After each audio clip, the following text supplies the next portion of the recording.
Welcome to the F.E.A.R Chronicles, false evidence appearing real, where we are covering real stories for navigating burnout, bold moves, and becoming your best self.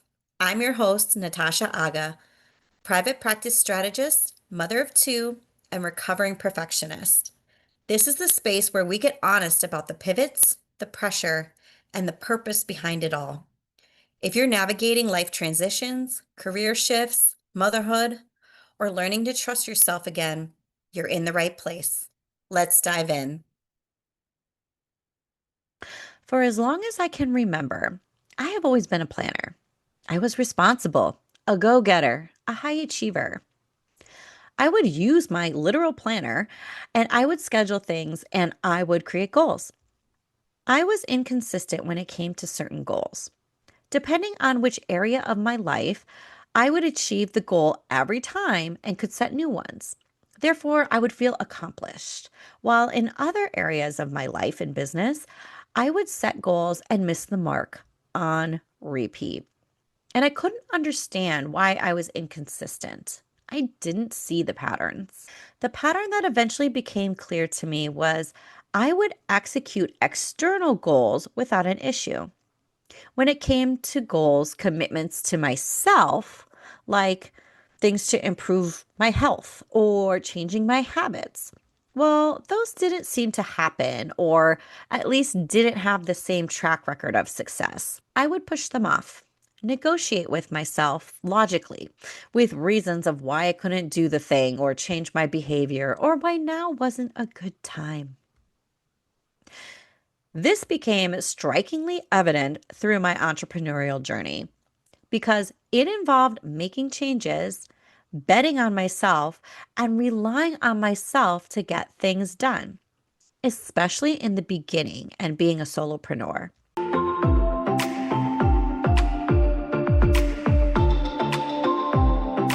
If you've been listening to this podcast and thinking, I know there's more for me, more alignment, more freedom, more clarity, that version of you, she already exists. And that is exactly the work we do inside the private practice burnout solution. This is where we move beyond surface level strategy and into the identity, energy, and systems needed to build a business that actually supports your life. If you're ready to become her now, you'll find more details on my website at natashaagaconsulting.co.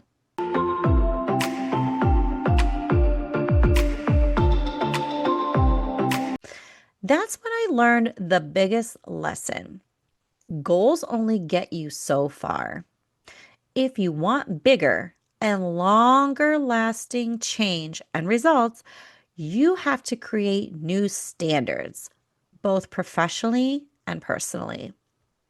Now, don't get me wrong, goals are essential. There is a way to integrate both and have them work for you to maximize results and outputs. Let's break down the difference between goals and standards. What is the difference? Goals are specific, they're time bound, and they're measurable, also external. Whereas standards are consistent, they're process oriented, and they are internal. So let's look at something really simple to make this make sense. So, would a goal of yours be to brush your teeth every morning? Likely not. That's a standard, your standard. You always brush your teeth in the morning as part of your morning routine.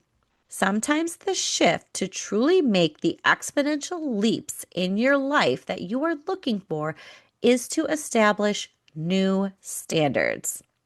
And this can be done across all areas of your life. Just remember to give yourself grace as you do this. You don't have to blow up your life overnight, but establish a decisive plan and then execute it accordingly. This should feel both good and a little scary. Fear is an opportunity to grow. Lean into it because this is where true expansion happens. I finally realized that a reframe was necessary in this process of an identity shift. Goals weren't enough. I had to create new standards. In some instances, making what was my current ceiling my new floor. To truly embody her, this is the key to unlock the theory of be, do, have. Your reference point, your question to yourself is, what would she do? That CEO, successful future version of yourself. I had to create new non negotiables in the form of standards, being clear on what I would no longer tolerate, what I was no longer available for, what I would no longer do. Activities to start doing consistently because that is what the best version of myself or her, that is what she is doing now.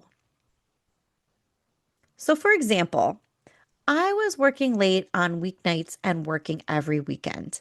My new standard is I work by dedicated working hours or my boundaries only. So, what are the actions to achieve that standard? I created time blocks and work days themed strategically and get my work done during those times, which allows me to be present and available for my children and allows me to go to bed earlier so I can wake up earlier to execute more during focused or deep work times. Creating momentum to get more done in less time. What are some of the things you would like to see happening in your business that either isn't happening or isn't as consistent as you would like it to be?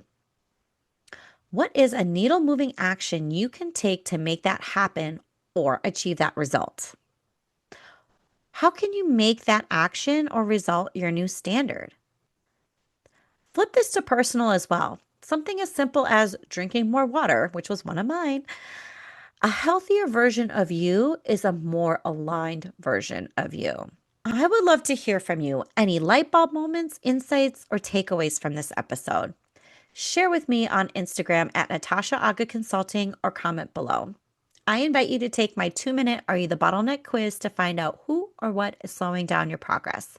It's fast, fun, and eye opening, and I'll link that in the show notes below. Thanks for joining me on the F.E.A.R Chronicles. If this episode resonated with you, I'd love for you to like, comment, or share with someone who needs it. Want more support? Check out the links below for free resources, workshops, and how to work with me. Remember, bold moves start with small shifts. You've got this, and I've got you.